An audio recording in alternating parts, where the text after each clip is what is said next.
Hey, I decided to do one more video just to kind of show you the ending process of this. I've let it set for about 10 minutes now, and I'm going to go ahead and start working some of this off. And basically, I just have a dry paper towel now, and I'm just going to kind of wipe along the edges. Now, sometimes you're going to see some spots on here where it's like the color sticking. What that is it's actually glue. Don't worry too much about that. You can go back with a little razor blade or something and scrape that off.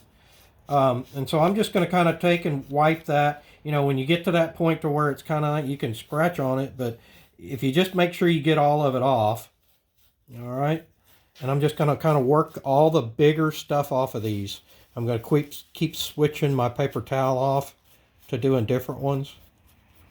All right. And you can see some of it's just starting to dry to a haze now, which is good.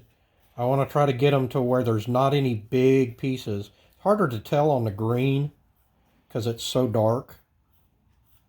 But I just want to make sure that I've got most of the big chunks of stuff off so that it doesn't dry to it. If you let this dry for 24 hours with big chunks on it, those big chunks on there will be there forever.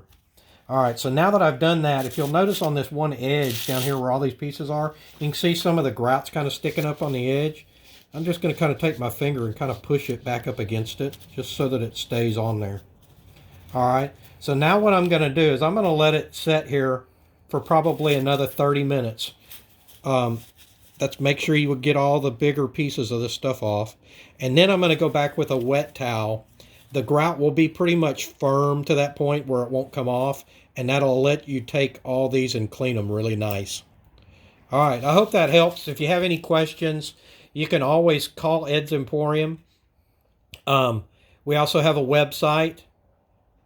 We appreciate your time. Thank you.